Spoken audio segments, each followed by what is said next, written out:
नमस्ते विद्यार्थी मित्रों, ऑनलाइन अभ्यासक्रम में आप सबका स्वागत है। हम बात कर रहे हैं कक्षा 9 विषय हिंदी की, जिनके अंतर्गत आज हम व्याकरण विभाग का एक टॉपिक समझने वाले हैं जिनका नाम है कहावतें।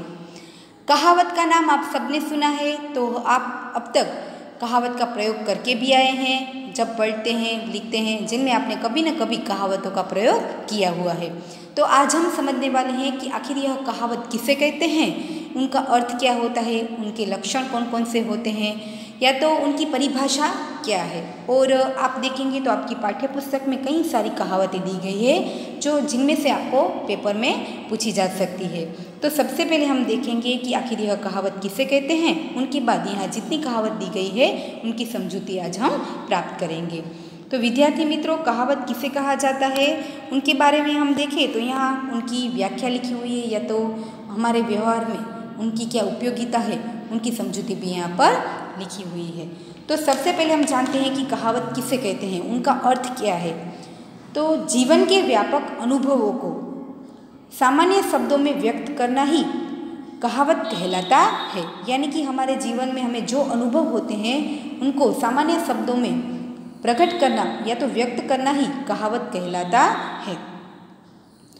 किसी घटना या प्रसंग का वर्णन करते समय रूढ़ या मार्मिक कथन का जो प्रयोग किया जाता है उसे हम कहावत के रूप में पहचानते हैं। ऐसा माना जाता है कि प्रत्येक कहावत के पीछे कोई ना कोई घटना या कोई ना कोई कहानी मौजूद होती है, लेकिन बहुत कम लोगों को इसकी जानकारी रहती है। कहावतों का संबंध लोक जीवन में किसी घटना से हुआ करता है, जिसे कालांतर में वैसा ही प्रसंग आने पर उदाहरण के रूप में उसको प्रयुक्त किया जाता है, उनको व्यक्त किया जाता है। तो कहा जाता है कि जीवन के व्यापक अनुभवों को सामान्य शब्दों में व्यक्त करना ही कहावत कहलाता है। हम कहें कि कहावत आम बोलचाल में प्रयोग होने वाले उस वाक्यांश को कहते हैं जिसका संबंध किसी न किसी पौराणिक कहानी से जुड़ा हुआ होता है। हम उनका अर्थ देखें तो कहावत जो होती है वे आम बोलचाल में प्रयोग होने वाले उस छोटे छोटे वाक्यांश को कहते हैं जिसका संबंध किसी न किसी कोई पौराणिक कहानी से जुड़ा हुआ होता है, यानी पुराण में, प्राचीन में उनका प्रयोग किया जाता है। तो कभी कभी इसे मुहावरे अथवा लोकोक्ति के रूप में भी जाना जाता है, परंतु मुहावरे और कहावत में या तो मुहावरे और लोकोक्ति में कहीं कहीं हमें थोड़ा अंतर नजर आता है, परंतु फिर भी उसे लोकोक्ति के रूप में भी हम जानते हैं। कहावतें प्रायः सांकेतिक रूप में होती है, और थोड़े शब्दों में कहा जाए तो जीवन के दीर्घकाल के अनुभवों को छोटे वाक्यों में कहना ही कहावत होती है। यह उनकी एक सामान्य व्याख्या है, परिभाषा है कि हम कहावत किसे कहते हैं। कहावतें आम बोलचाल में प्रयोग होने वाले छोटे छोटे वाक्यांशों को कहते हैं जिसका संबंध किसी न किसी कोई पौराणिक कथा से जुड़ा हुआ होता है। यानी उसको व्याख्या के बंध में हम देखें तो जीवन के दीर्घकाल के अनुभवों को छोटे वाक्यों में कहना ही कहावत कहलाता है। तो आगे हम देखें कि कहावतें सांकेतिक रूप में होती है और कहावतें हिंदी भाषा का शब्द भी कहलाती है। कहावत का मतलब क्या होता है, जिसमें जीवन के अनुभवों का सार छिपा हुआ होता है तथा जो काल कसौटी पर खरा उतरे उसे ही हम कहावत के रूप में पहचानते हैं। इस प्रकार हम कह सकते हैं कि जिस अनुभव की बात को संक्षेप में चमत्कारिक ढंग से कहा जाए वही कहावत कहलाती है। विद्यार्थी मित्रों, हमारे जीवन में हम देखें तो हमें कई ऐसी घटनाओं से गुजरना पड़ता है, कई ऐसे अनुभव होते हैं, और वैसे ही अनुभव फिर भविष्य में किसी दूसरे के साथ होता है। तब उन अनुभवों को प्रकट करने के लिए सामान्य शब्दों में छोटे छोटे जो वाक्य कहे जाते हैं उसे हम कहावत के रूप में पहचानते हैं। वही अनुभव को फिर दोहरा कर सिर्फ छोटे छोटे वाक्यों में उस अनुभव की बात को कहा जाता है, उसे हम कहावत कहते हैं। इसलिए यहाँ लिखा हुआ है कि जिस अनुभव की बात को संक्षिप्त में वो भी चमत्कारिक ढंग से कहा जाए तो वे कहावत कहलाती है। ये उनका सामान्य अर्थ है और ये उनकी सामान्य परिभाषा कही जाती है। तो अब हम देखें कि हमारे व्यवहारिक जीवन में उनकी क्या उपयोगिता है। हम हमारे व्यवहारिक जीवन में या तो व्यवहार में उनका किस तरह से प्रयोग करते हैं, उनकी क्या उपयोगिता साबित होती है। तो जिस प्रकार से अलंकार काव्य के सौंदर्य को बढ़ावा देते हैं, उसी प्रकार कहावत का प्रयोग भाषा के सौंदर्य को बढ़ावा देता है। हम जो काव्य पढ़ते हैं, काव्य सुनते हैं और लिखते हैं, जिनमें अलंकार जो होते हैं वे काव्य के सौंदर्य को बढ़ावा देते हैं, उसी तरह यानी कि अलंकार जो हमारा व्याकरण का टॉपिक है वे काव्य को सौंदर्य प्रदान करते हैं। उसी प्रकार हमारे व्याकरण का यह टॉपिक कहावत, जिनका प्रयोग भाषा के सौंदर्य को बढ़ावा देता है, यही हमारी जीवन में, व्यवहारिक जीवन में उनकी उपयोगिता है। जो हमारी भाषा बोलचाल में उनको एक सौंदर्यता का बढ़ावा देता है। बोलचाल की भाषा में कहावतों के प्रयोग से क्या होता है? बोलचाल की भाषा में कहावतों के प्रयोग से वक्ता के कथन के प्रभाव में वृद्धि होती है। यानी जब हम बोलते हैं तो हमारे व्यवहारिक जीवन में हम जिस कहावतों का प्रयोग करते हैं उनके आधार पर हमारे वक्तव्य में और हमारे कथन के प्रभाव में वृद्धि होती है। और साहित्यिक भाषा में कहावतों के प्रयोग से साहित्य की वृद्धि होती है। हम देखें तो हमारे व्यवहारिक जीवन में और साहित्य में कहावत का क्या उपयोग होता है, उनकी क्या उपयोगिता होती है। तो बोलचाल की आम भाषा में कहावतों के प्रयोग से वक्ता के कथन के प्रभाव में वृद्धि होती है, तो साहित्य की भाषा में कहावतों के प्रयोग से साहित्य की वृद्धि होती है। उनकी भाषा में सुंदरता आती है और जीवन के दीर्घकाल के अनुभवों को छोटे छोटे वाक्यों में अधिक गहरे प्रभाव के द्वारा समझाया जा सकता है। उसे ही हम कहावत कहते हैं। कहावतें सांकेतिक रूप में होती है। वे हम देखें तो जिसमें कोई ना कोई अनुभव छिपा होता है। घाघर में सागर समाने का वह कार्य करती है, यानी कम शब्दों में अधिक अनुभवों को प्रकट करने का जो कार्य है वे कहावत करती है। यहाँ पर हमने उनकी उपयोगिता के बारे में देखा है। तो हम देखें कि उनका सामान्य अर्थ क्या होता है, या तो हम उनका अर्थ किस तरह से समझ सकते हैं। और उनकी छोटी सी व्याख्या के द्वारा कहा गया है कि जीवन के अनुभवों को छोटे वाक्यों में कहना ही कहावत होती है। यानी कि जिस अनुभव की बात को संक्षेप में चमत्कारिक ढंग से कहा जाए वही कहावत होती है। और हमारे व्यवहारिक जीवन में या तो साहित्यिक भाषा में उनकी उपयोगिता अधिक है। अब हम बात करते हैं उनकी लक्षणों की। कहावत की लाक्षणिकता क्या होती है? तो हम देखें कि ऐसे कथन या वाक्य है जिनके स्वरूप में समय के अंतराल में भी कोई परिवर्तन नहीं होता है और न ही उसके व्याकरण के नियमों से उसे कोई प्रभावित होती है। यानी कि कहावत एक ऐसी होती है जिनमें काल अंतर में कोई परिवर्तन नहीं होता है। यहाँ आप देखें तो उनकी कुछ लाक्षणिकता दी गई है कि कहावतें एक वाक्य के रूप में होती है। और हम उनकी दूसरी लाक्षणिकता देखें तो कहावत का रूप भी कभी नहीं बदलता है। पौराणिक समय से जो अनुभव आज हम हमारे जीवन में महसूस करते हैं उनमें कोई परिवर्तन नहीं दिखाई देता है, उनके रूप में कोई बदलाव नहीं दिखाई दिया गया है। हमारे पुराने समय में जिस कहावत का प्रयोग होता था, आज हमारे उसी अनुभव पर हम उसी पंक्ति का प्रयोग करते हैं, उसी कहावत का प्रयोग करते हैं, जिसमें हमें उनके रूप में कोई बदलाव नजर नहीं आता है। तो कहा जाता है कि कहावत का रूप कभी भी नहीं बदलता है। तो फिर हम आगे देखें कि कहावत पीढ़ी दर पीढ़ी समाज में अग्रेसित होती है। जब भी हम देखें कि हमें जो अनुभव हुआ है वे पहले के समय में किसी के साथ ऐसा ही अनुभव हुआ है, तो उसी अनुभव को आज हम महसूस करते हैं, तब पीढ़ी दर पीढ़ी समाज में वे अग्रसर होती जाती है। कहावत से संबंधित वाक्य के सामान्य अर्थ का भी विशेष महत्व होता है। हम देखें तो उनकी सबसे बड़ी लाक्षणिकता क्या है? कहावत से संबंधित जो वाक्य होते हैं, यानी कि जो अनुभव छोटे छोटे वाक्यों के रूप में हमारे सामने आते हैं, उसके सामान्य अर्थ का भी विशेष महत्व होता है। यानी कम शब्दों में भी विशेष बात को कहने का तात्पर्य कहावतों में छिपा होता है। कम शब्दों में अधिक सार को हम कहावत के माध्यम से कह सकते हैं। यही उनकी लाक्षणिकता है कि कहावत एक ऐसी होती है जिनमें एक बार कहावत बन जाने पर उनमें कोई परिवर्तन नहीं होता है। और जब भी जो अनुभव दोबारा ऐसे होते हैं, दोबारा ऐसे कोई प्रसंग आते हैं, तो उस छोटी सी पंक्ति का ही प्रयोग किया जाता है। और उनका सामान्य अर्थ हम देखें तो विशेष सामान्य शब्दों में भी विशेष बातों को कहने का सार छिपा हुआ होता है। उसके रूप में कभी भी परिवर्तन नहीं होता है। वे हमेशा एक छोटे वाक्य के रूप में होती है और छोटे वाक्य के रूप में होते हुए भी उनके कहने का तात्पर्य बहुत ही रहता है। और दर पीढ़ी समाज में वे अग्रसर होती आती है। ये उनकी लाक्षणिकताएं हैं। विद्यार्थी मित्रों, हमें परीक्षा में ना उनकी लाक्षणिकता पूछी जाती है, ना उनकी परिभाषा पूछी जाती है। कोई एक कहावत दी जाती है, उनका हमें सिर्फ अर्थ लिखना होता है।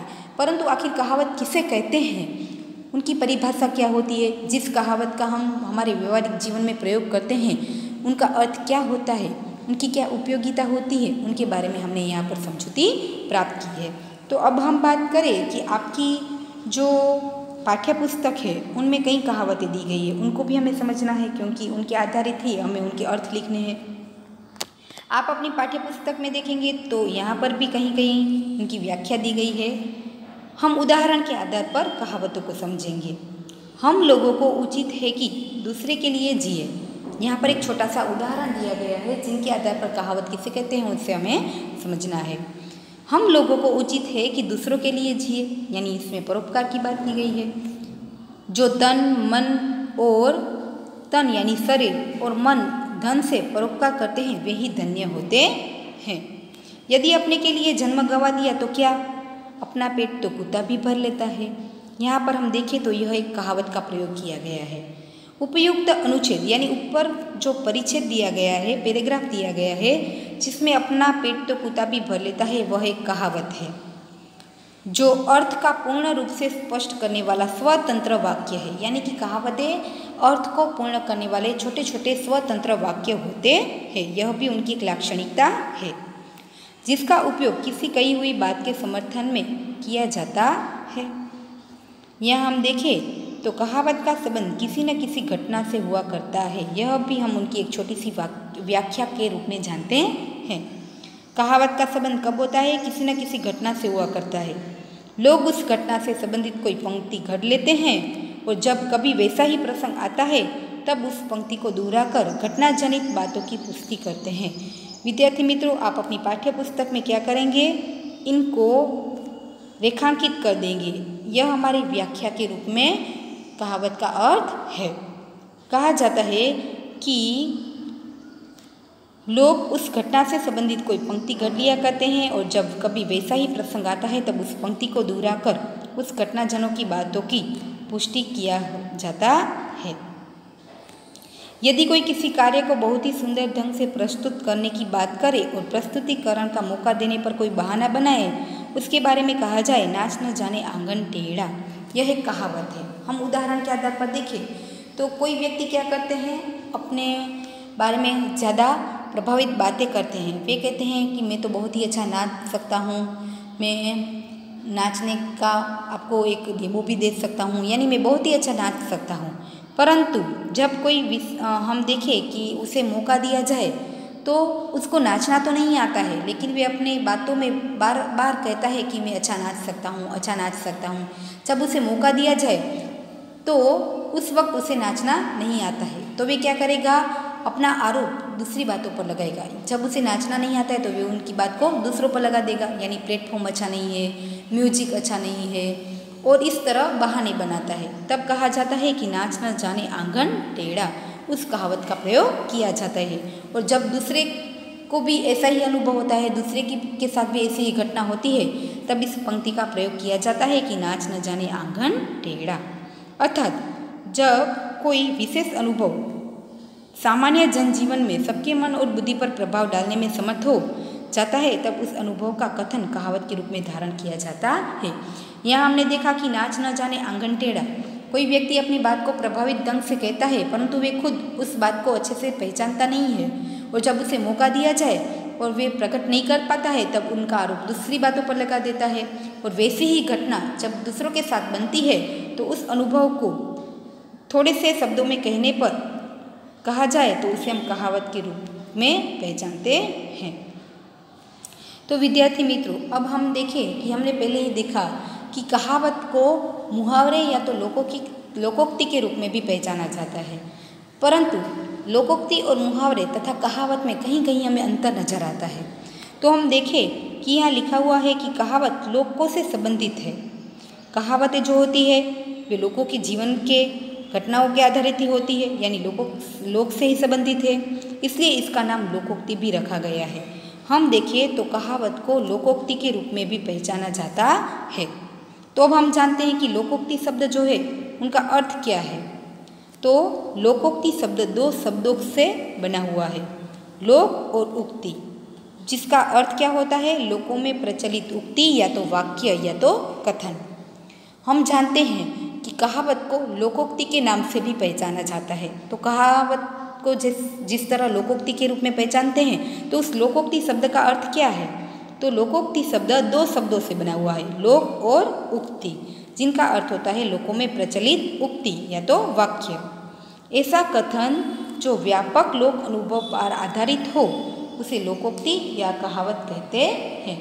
यानी कि ऐसा कोई कथन होता है, ऐसा कोई वाक्य होता है जो लोगों के अनुभवों पर आधारित होते हैं, उसे हम लोकोक्ति कहते हैं। लोक यानी मनुष्य और उक्ति यानी कथन, लोगों के जीवन के अनुभवों को छोटे छोटे वाक्य में रजू करना ही वे लोकोक्ति या तो कहावत कहा जाता है। हमने यहाँ पर आप देख सकते हैं कि एक वाक्य का प्रयोग देखा था, यानी कहावत का अर्थ देखा था कि लोगों के जीवन के अनुभवों को छोटे छोटे वाक्यों में कहना ही कहावत या तो लोकोक्ति कहा जाता है। वे यहाँ पर लिखा हुआ है कि लोगों के जीवन को, उनकी घटनाओं को, जिन जीवन के अनुभवों की घटनाओं को हम प्रस्तुत करते हैं तो उसे लोकोक्ति या कहावत कहते हैं। उनका सामान्य अर्थ या तो उनकी सामान्य व्याख्या यहाँ पर दी गई है। लोकोक्ति या कहावत मानव के अनुभवों की सुंदर अभिव्यक्ति होती है। लोकोक्ति या कहावत क्या होती है? तो मनुष्य के अनुभवों की सुंदर अभिव्यक्ति होती है और यह वर्तमान पीढ़ी को पूर्वजों से उत्तराधिकार में प्राप्त हुई है। हम देखें तो यह हमें पूर्वजों से प्राप्त हुई एक बख्शिश है। उसमें घाघर में सागर अथवा बिंदु में सिंधु भरने का अद्भुत गुण होता है। कहावत का गुण क्या है? तो कम शब्दों में अधिक से अधिक अनुभवों को प्रकट करना, यानी कम शब्दों में, कम वाक्यों में जीवन के अनुभवों को, अधिक से अधिक अनुभवों को प्रकट करना ही कहावत कहलाता है। वर्तमान पीढ़ी में वे पूर्वजों से हमें प्राप्त हुई है और सागर में गागर यानी कम शब्दों में कई अनुभवों को प्रकट करना ही कहावत कहलाता है। और इनके प्रयोग से भाषा की सौंदर्य पूर्ण, स्पष्ट तथा प्रभावशाली होती है। हम देखें तो हमारे व्यवहारिक जीवन में, हमारे कथन में सौंदर्यता होती है और हम देखें तो इनके प्रयोग से भाषा का सौंदर्य पूर्ण, स्पष्ट तथा प्रभावशाली बनता है। हम देखें तो लोकोक्ति का जन्म व्यक्ति द्वारा न होकर लोक द्वारा होता है। अतः लोकोक्ति के रचनाकार का पता नहीं होता है। अर्थात लोकोक्ति ऐसी उक्ति है जिसका कोई रचनाकार नहीं होता है। लोगों के जीवन के अनुभव के आधारित ही उनका प्रयोग और उपयोग होता है, तो उनका कोई रचनाकार नहीं होता है। आगे हम कहें तो विभिन्न प्रकार के अनुभव, पौराणिक तथा ऐतिहासिक व्यक्तियों एवं कथाओं, प्राकृतिक नियमों, लोक विश्वासों आदि पर आधारित चुटकीली, सारगर्भित, लोक प्रचलित ऐसी उक्तियों को लोकोक्ति कहते हैं, जिनका प्रयोग किसी बात की पुष्टि तथा भविष्य कथन आदि के लिए किया जाता है। लोकोक्ति किसी घटना पर आधारित होती है और इसके प्रयोग में कोई परिवर्तन नहीं होता है। जिस तरह हम जानते हैं कि कहावत में कोई परिवर्तन नहीं होता है, उसी तरह लोकोक्ति में कोई परिवर्तन नहीं होता है। और ये भाषा के सौंदर्य में क्या करती है? वृद्धि करती है। भाषा के सौंदर्य को पूर्ण, स्पष्ट तथा प्रभावशाली रूप में प्रकट करती है।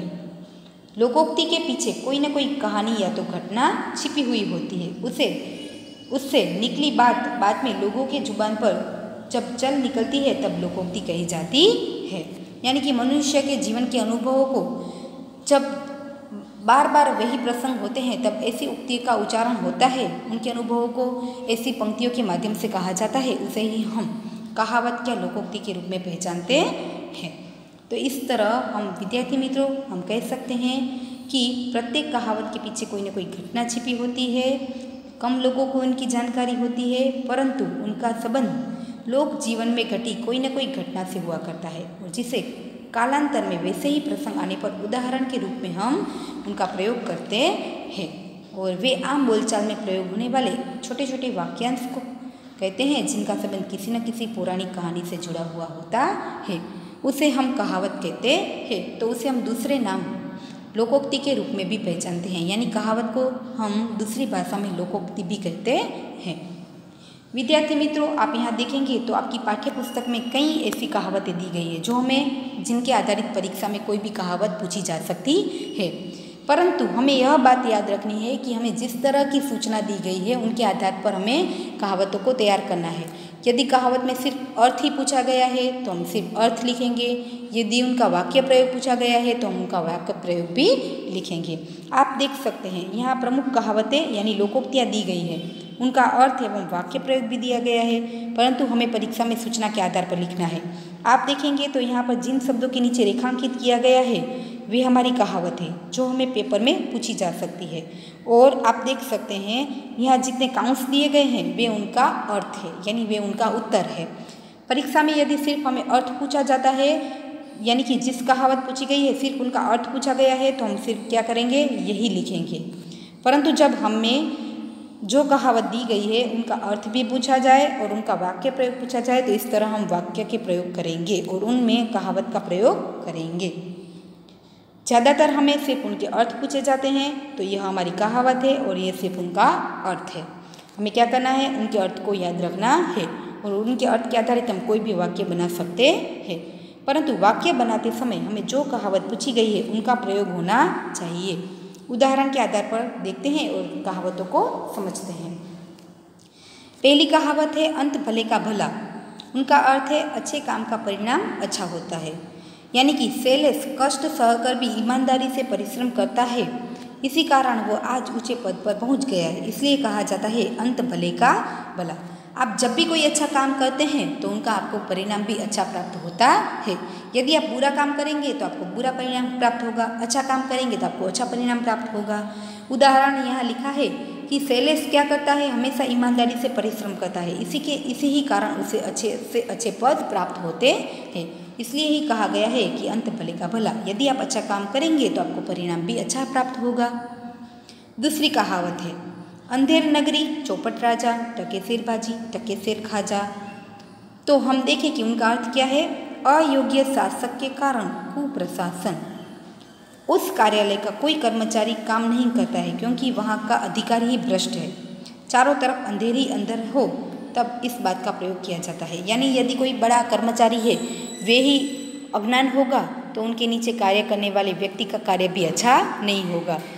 यदि कर्मचारी का आयोजन ही अच्छा नहीं होगा, उनके बारे में उनकी समझौती ही नहीं होगी तो उनके नीचे काम करने वाले कर्मचारी की भी कार्य में कोई अच्छी आदत नहीं होगी, वे अपना अच्छा काम नहीं कर पाएंगे।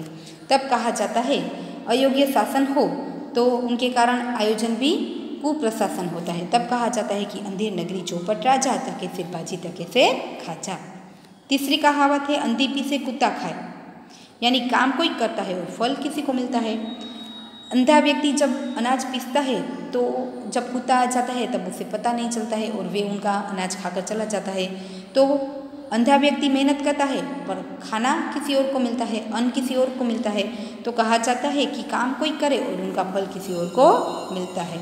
यानी कि पिता ने दिन रात कमाई करके धन इकट्ठा किया और उसका बेटा मौज उड़ाते उड़ाते नहीं थकता, इसी को कहते हैं अंधी पीसे कुत्ता खाए। चौथी कहावत है हमारी अब पछताए होत क्या जब चिड़िया चुग गई खेत, यानी कि हानि हो जाने पर पछताने से कोई लाभ नहीं है। जब कोई मुसीबत आती है तब हम पछतावे का अनुभव करते हैं, परंतु हम पहले से ही जागरूक होंगे तो हमें कोई मुसीबत ही नहीं आएगी। फिर हम जो पहले से ही जागरूक रहेंगे तो हमें कोई मुसीबत का अनुभव नहीं होगा। इसलिए कहा जाता है कि हानि हो जाने के बाद पछताने का कोई मतलब नहीं है, हमें पहले से ही जागरूक होना चाहिए। उनके बाद है मार के पीछे भूत भागे, यानी किसी की तरह से समस्या का हल करना। यदि हमें कोई समस्या को दूर करना है तो हम क्या करेंगे, उसमें हमें झूठे रहना है तो ही हम उसी परिस्थिति को दूर कर सकते हैं। यानी कि जब समस्या हद से बढ़ जाती है तब सरल उपाय के बजाय कठिन या शिक्षात्मक रवैया अपनाना चाहिए। यदि हमें किसी भूत को भगाना है तो उसे मारना पड़ेगा, उसी प्रकार हमारे सामने कोई समस्या आती है तो उनसे हमें लड़ना पड़ेगा, तो ही हम किसी भी समस्या का हल निकाल सकते हैं। उनके बाद है आँख का अंधा नाम नयन सुख, यानी गुणों के विरुद्ध नाम होना। आँख का अंधा नाम नयन सुख, जिनका अर्थ होता है गुणों के विरुद्ध नाम होना। हम कहें कि उसका नाम तो वीर सिंह है मगर वह रात में चूहे से भी डर गया, तो उसे देखकर यही कहेंगे कि आँख का अंधा नाम नयन सुख। उनके नाम बड़े हैं लेकिन दर्शन छोटे हैं, तब कहा जाता है कि आँख का अंधा नाम नयन सुख। उनके बाद है आए थे हरि भजन को ओटन लगे कपास, यानी उनका अर्थ होता है अच्छे काम को छोड़कर महत्वहीन काम में लग जाना। हम जिस कार्य करने के लिए आए हैं उनको छोड़कर व्यर्थ काम में लग जाते हैं, तब उस कहावत का प्रयोग होता है कि आए थे हरि भजन को ओटन लगे कपास। उदाहरण देखें तो तुम्हें छात्रावास में इसलिए भेजा था कि तुम परीक्षा में अव्वल आ सको, परंतु तुमने तो यहाँ रहकर भी बेकार की बातों में समय बर्बाद कर दिया। इसे कहते हैं आए थे हरि भजन को ओटन लगे कपास।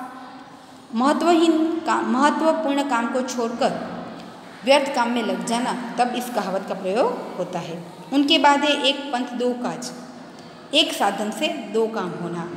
उनको एक अलग उदाहरण के द्वारा हम देखें तो आप जब बाजार में जाते हैं, आपकी माता ने आपको कहा है कि तुम यदि अपने मित्र को मिलने के लिए जाते हो तो लौटते समय बाजार से कुछ चीज़ें खरीद कर लाना। तो क्या हुआ, एक पंथ यानी रास्ता एक ही है, लेकिन आप दो काम कर कर वापस लौटे हैं। अपने मित्र को भी मिलकर आते हैं और घर की जरूरी चीज़ों को लेकर भी आते हैं। एक ही रास्ते पर आपने दोनों कार्य को किया, इसलिए इससे कहा जाता है एक पंथ दो काज।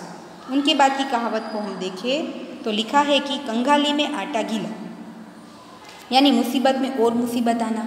एक तो हम कंगाली में हैं और एक मुसीबत को भी दूर नहीं किया है तो उसी वक्त दूसरी मुसीबत आ जाना।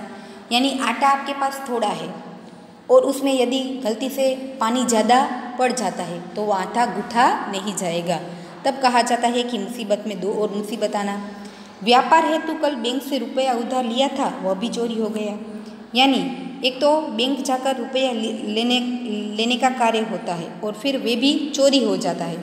बैंक से उधार लिया है और वे भी चोरी हो गया, यानी एक मुसीबत में दूसरी मुसीबत आई, तब प्रयोग करते हैं कंगाली में आटा गीला।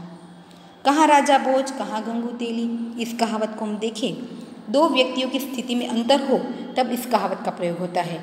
यानी कि साधारण गायिका की तुलना में लता मंगेशकर से करना यह उचित नहीं है।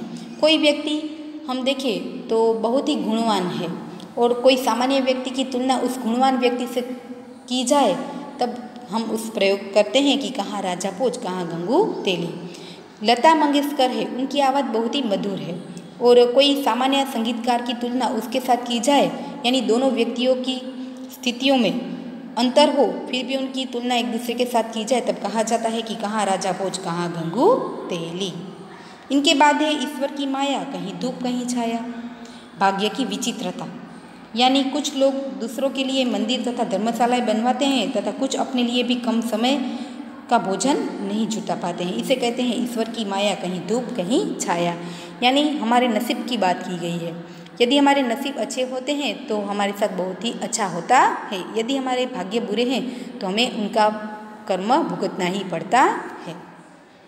एक तो करेला ऊपर से नीम चढ़ा, इस कहावत का अर्थ हम देखें तो एक दोस्त के साथ दूसरा दोस्त भी लगा देना।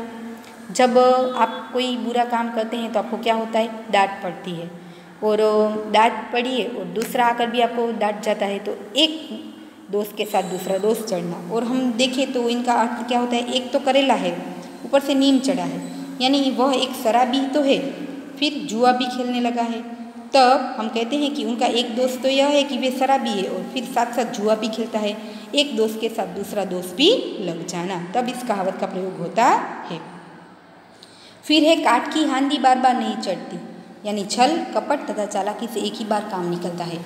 आप कभी किसी के साथ धोखेबाजी करेंगे, उनके साथ चालाकी करेंगे तो वे व्यक्ति आप पर एक ही बार विश्वास करेगा, बार बार आपका विश्वास नहीं करेगा, क्योंकि आपकी एक बार की छल कपट या तो धोखेबाजी से उनका आप पर से विश्वास उठ जाता है। तब इस कहानी का प्रयोग होता है कि काठ की हांडी बार बार नहीं चढ़ती, यानी एक बार तो तुम मुझे धोखा देकर रुपए ले जा चुके हो, अब मैं तुम्हारी चिकनी चुपड़ी बातों में नहीं आ सकता, क्योंकि काठ की हांडी बार बार नहीं चढ़ सकती।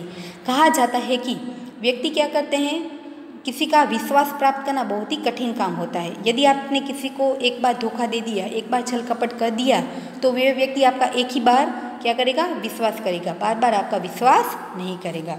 इसलिए कहा जाता है कि काठ की हांडी बार बार नहीं चढ़ती। उनके बाद एक किसियानी बिल्ली खंभा नोचे, यानी उनका अर्थ होता है लज्जित या अपमानित होकर इधर उधर रोष प्रकट करना, क्रोध प्रकट करना। बिल्ली क्या होती है, क्रोधित होती है, फिर वे क्या करती है, किसी के सामने अपना बदला न लेने पर वे दूसरों पर अपना रोष प्रकट करती है, उसी प्रकार जब पुलिस तुम्हारी पिटाई कर रही थी तब तो तुम कुछ भी ना बोले, अब मुझ पर बरस रहे हो। किसी ने ठीक ही कहा है, खिसियानी बिल्ली खंभा नोचे। यदि जब पुलिस किसी गुनहगार को डांटती है या तो उन्हें सजा देती है तो वे गुनहगार व्यक्ति उनके सामने कुछ भी नहीं बोल सकता है। फिर घर जाकर उनका रोष, उनका क्रोध किसी और पर उतार देता है, तब कहा जाता है खिसियानी बिल्ली खंभा नोचे। उनके बाद की कहावत को हम देखें तो कर की मुर्गी दाल बराबर, यानी आसानी से प्राप्त हुई वस्तु को अधिक महत्व नहीं दिया जाता। हमें जो भी चीज़ें आसानी से प्राप्त हो जाती है उनकी हमें कोई कीमत नहीं होती है, परंतु जिनके पास वो चीज़ नहीं होती है वे ही व्यक्ति उनकी कीमत समझ सकता है। यहाँ हम देखें तो उसका बड़ा भाई डॉक्टर है, मगर वह बीमार हुआ तो शहर से दूसरे डॉक्टर बुलाया गया। इसे कहते हैं कि घर की मुर्गी दाल बराबर। आसानी से मिली हुई व्यक्ति की कोई कीमत नहीं होती है। उनके बाद है 4 दिनों की चांदनी फिर अंधेरी रात, यानी थोड़े समय का सुख। जो धन दौलत होती है, संपत्ति होती है या तो अच्छा हंसी खुशी का माहौल होता है, वे सिर्फ 4 दिनों का ही होता है। फिर उनके बाद हम उपेक्षा की दृष्टि से देखते हैं, यानी धन दौलत ऐश्वर्य तथा जवानी पर गर्व नहीं करना चाहिए। जानते नहीं संसार की रीति 4 दिनों की चांदनी ही होती है, यानी जो धन दौलत संपत्ति सुख जो भी होता है वे सिर्फ थोड़े समय के लिए होता है, इसलिए उन पर हमें कभी घमंड नहीं करना चाहिए। उनके बाद की कहावत है छछूंदर के सिर में चमेली का तेल। कोई छछूंदर है, उनके सिर में चमेली का तेल डालो तो उनका कोई मतलब नहीं है, यानी अयोग्य व्यक्ति जो होता है उन्हें कोई अच्छी चीज़ मिल जाए तो उनका उससे कोई मतलब नहीं होता है। मनोज को न पढ़ाने का काम आता है न वह बीएड है, पर आज भी वह शिक्षक है। ऐसे लोगों के लिए यह कहावत प्रयोग की जाती है कि छछूंदर के सिर में चमेली का तेल। अयोग्य व्यक्ति को, जिसे कोई चीज़ की कद्र न हो, जिसे कोई उनकी उपयोगिता न हो, फिर भी उन्हें वे अच्छी चीज़ मिल जाए तब कहा जाता है कि छछूंदर के सिर में चमेली का तेल। उनके बाद है जाको राखे साइयाँ मार सके न कोई। इस कहावत का अर्थ हम देखें तो जिसका रक्षक खुद भगवान है, जाको राखे साइयाँ यानी जिसका रक्षक भगवान है, उसे कोई मार सकता नहीं है, उसे कोई भी व्यक्ति कुछ बिगाड़ सकता नहीं है, उसे कोई नुकसान पहुंचा सकता नहीं है। जिसकी रक्षा करने वाले खुद भगवान होते हैं उनको कोई भी व्यक्ति नुकसान पहुंचा नहीं सकता है। उनके बाद हम देखें तो दूसरी कहावत है डूबते को तिनके का सहारा, जिनका अर्थ है कि विपत्ति में यानी डूबते को, यानी जिससे कोई विपत्ति आई है, कोई समस्या आई है, उसे किसी की जरा सी भी सहारा या तो मदद मिल जाए तो वे उनका जीवन उधार सकती है। आप जाने तो एक छोटी सी कहानी भी है कि कोई चींटी है, वे पानी में गिर गई है, परंतु कोई पंछी उसे पेड़ से कोई पत्ता पानी में गिरा देता है तो वे चींटी उस पत्ते पर चढ़ जाती है, जिनसे उनकी जान बच जाती है। तो उस पंछी की, उस चींटी के लिए जरा सी भी मदद उनके जीवन को उधार देती है। तो कहा जाता है कि डूबते को तिनके का सहारा, यानी विपत्ति में जरा सी भी मदद किसी को उबार सकती है।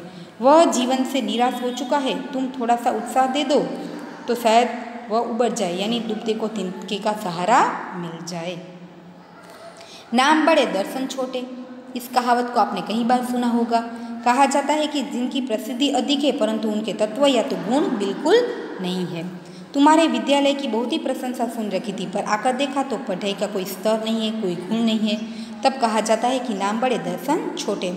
कभी कभी हम बड़ी बड़ी मिठाई की दुकानें देखते हैं, वे बहुत ही सजी धजी रूप में होती है, परंतु उनसे प्रभावित होकर हम वहाँ मिठाई खरीदने जाते हैं, परंतु उनकी मिठाई को हम चखते हैं तो उनमें कोई अच्छी बात होती नहीं है, उनमें कोई स्वाद नहीं होता है। तब कहा जाता है कि नाम बड़े हैं परंतु उनके गुण कुछ भी नहीं है। उनके बाद हम कहानी देखें, यानी कि कहावत की कहानी देखें तो नाच न जाने आंगन टेढ़ा। तो उनका अर्थ है गुण न होने पर बहाना बनाया तो दूसरों पर दोष डाल देना। जब हम कहते हैं कि नाच न जाने आंगन टेढ़ा। पर उपदेश कुशल बहु तेरे, इस कहावत का अर्थ हम देखें तो दूसरों को उपदेश देने में बहुत सारे लोग आते हैं, वे सब चतुर होते हैं, खुद तो उस उपदेश का प्रयोग नहीं करते हैं परंतु दूसरों को बड़ी बड़ी सलाह देते हैं। तब कहते हैं कि पर उपदेश कुशल बहु तेरे। उदाहरण के तौर पर देखें तो मंदिर में बैठकर उपदेश देते हैं कि मदिरापान पाप कर्म है और घर में बैठकर स्वयं मदिरापान कर रहे हैं, तब कहा जाता है कि दूसरों को उपदेश देना आसान है पर खुद उसका प्रयोग नहीं करते हैं। उनके बाद की कहावत है, बकरे की माँ कब तक खैर मनाएगी, यानी आने वाला दुख कभी भी आ सकता है। हम देखें तो यह कहावत का अर्थ है कि तुम अपने अपराधों को कब तक छुपाते रहोगे, आखिर बकरे की माँ कब तक खैर मनाएगी। बकरा होता है, उनकी माँ उनकी कुशलता की कब तक प्रार्थना करती रहेंगी। उनके जीवन में आने वाला दुख कभी भी आने वाला होगा तो वे आकर ही रहेगा, यानी कि हमारे साथ जो घटना घटित होने वाली है तो वे होकर ही रहेगी। हमें उनके लिए अधिक सोचना नहीं चाहिए, अच्छे कर्म करने चाहिए। उनके बाद की कहावत को हम देखें तो यहाँ पर लिखा है, मन चंगा तो कठौती में गंगा, यानी हृदय हमारा पवित्र होगा तो घर में ही तीर्थ यात्रा का लाभ होगा। जिसका मन पवित्र है उसे तीर्थ यात्रा करने की कोई ज़रूरत नहीं रहती है, क्योंकि किसी ने कहा है मन चंगा तो कठौती में गंगा। व्यक्ति क्या करता है, कहीं तीर्थ स्थान में जाता है, ईश्वर को प्रार्थना करता है, परंतु उनका मन ही मलिन है, उनके मन में कई बुरे विचार छिपे हुए हैं, तो उनकी प्रार्थना का कोई मतलब नहीं है, उनकी तीर्थ यात्रा का कोई मतलब नहीं है। इसलिए कहते हैं कि हमें हमेशा हमारे मन को पवित्र रखना है, अच्छे कर्म करना है, तो हमें कोई भी तीर्थ यात्रा में जाने की ज़रूरत नहीं है। उनके बाद की कहावत है कि होनहार बीरवान के होते चिकने पात। योग्य व्यक्ति के लक्षण बचपन में ही प्रकट हो जाते हैं, उनको प्रकट करने के लिए कहा नहीं जाता है। उदाहरण को देखें तो गोपाल दास नीरद ने पहली कविता 10 वर्ष की उम्र में ही लिखी थी, इसलिए कहा जाता है कि वह बचपन से ही कविता में क्या है, श्रेष्ठ है। यानी कि कोई भी व्यक्ति होते हैं जिनमें कोई भी कला छिपी होती है तो वे उनके लक्षण हमें बचपन से ही प्रकट होते हैं, बचपन से ही दिखाई देते हैं। उनके बाद है, का हाथ कंगन को आरसी क्या, जिनका अर्थ होता है प्रत्यक्ष को प्रमाण की कोई आवश्यकता नहीं होती है। यानी तुम कहते हो कक्षा में 25 छात्र है, मैं कहता हूँ 30 छात्र है, चलकर कक्षा में गिन लेते हैं तो पता चल जाएगा। हाथ कंगन को आरसी क्या, यानी प्रत्यक्ष को कोई प्रमाण की आवश्यकता नहीं है। यदि कोई घटना घटित हुई है, उनको हम प्रत्यक्ष जाकर देख लेते हैं तो उनकी असर जो हम पर होती है तो उसे हमें कोई प्रमाण या तो साबिती की ज़रूरत रहती नहीं है। इस प्रकार विद्यार्थी मित्रों, यहाँ पर आप देखेंगे तो 26 कहावत दी गई है, जिनमें से आपको पेपर में कोई भी कहावत पूछी जा सकती है। तो हमें उनकी सूचना के आधार पर कार्य करना है कि सिर्फ अर्थ लिखना है या तो उनके वाक्य प्रयोग करने हैं। जितनी सूचना दी गई है उनके आधार पर हमें कार्य करना है। तो आप देखेंगे तो यहाँ पर हमने कहावत जो है उनकी समझूती देखी है, उनका अर्थ देखा, हमारे व्यवहारिक जीवन में उनकी क्या उपयोगिता है उनको भी समझा है, उनकी लाक्षणिकता को देखा है, और कई कहावत दी गई है जिनके यहाँ अर्थ और वाक्य प्रयोग दिए गए हैं, जिनके आधार पर हमने कहावत की समझूती प्राप्त की है। आपको क्या करना है, यहाँ पर जितनी कहावत आपकी पाठ्य पुस्तक में दी गई है उनको मौखिक रूप में आपको तैयार करना है। जब भी परीक्षा में हमें इनमें से कोई भी कहावत पूछी जाए तो आपको उनका अर्थ लिखना आता हो। इसलिए आप क्या करेंगे, जब भी आपको समय मिले इन कहावतों को पढ़ते रहेंगे, उनके अर्थ को याद करते रहेंगे और वाक्य प्रयोग के आधार पर उनकी समझूती देखेंगे। तो विद्यार्थी मित्रों, यहाँ पर हमारा कहावत का टॉपिक समाप्त होता है। आपको एक बार सभी कहावत को अच्छे से पढ़ लेना है, उनके अर्थ को समझ लेना है और परीक्षा के लिए यहाँ पर जितनी कहावत दी गई है उनको मौखिक रूप में याद रखनी है। नमस्ते।